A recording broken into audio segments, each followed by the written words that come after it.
যেই সময় আপনার শিশুটাকে কখনোই একা ছেড়ে দিবেন না অথবা বাইরে যেতে দিবেন না। ২৪ ঘন্টার মধ্যে শুধুমাত্র একটা সময় আছে, এই সময় আপনার শিশুটাকে বাইরে কখনোই একা একা ছেড়ে দিবেন না, খেলাধুলা করতে পাঠাবেন না।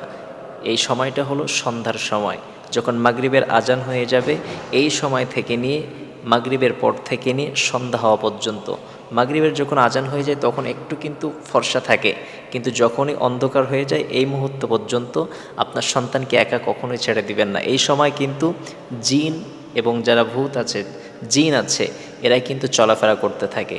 এই সময় যদি আপনার সামনে আপনার সন্তান এই সময় যদি আপনার সন্তান জিনের সামনে পড়ে যায়, জিনে আসর করতে পারে অথবা জিন তার শরীরের মধ্যে প্রবেশ করতে পারে। এই সময় দেখা যায় আপনার সন্তান যদি জিনের আসর হয়ে যায়, জিনে আক্রান্ত হয়ে যায়, তাহলে কিন্তু অনেক সমস্যা হয়ে যাবে। তার মস্তিষ্কে সমস্যা হতে পারে, তার শরীরের মধ্যে যে একটা শারীরিক গঠন এটা কিন্তু তারা নষ্ট করে ফেলতে পারে, অথবা শারীরিক যে দৈহিক যে একটা গঠন এই গঠনে তারা বাধা হতে পারে। এজন্য খবরদার এই সময়টা, বিশেষ করে সন্ধ্যার সময় আপনার সন্তানকে একা কখনোই ছেড়ে দিবেন না, বাইরে খেলাধুলা করতে দিবেন না। এই সময় মাগরিবের পর থেকে নিয়ে সন্ধ্যা হওয়া পর্যন্ত, অর্থাৎ যখন মাগরিবের সময় হয়ে যায়, যখন একটু থাকে ফর্সা থাকে, এই সময়টা থেকে নিয়ে যখন অন্ধকার পর্যন্ত, এই সময়টাই কখন আপনার সন্তানকে একা ছেড়ে দিবেন না।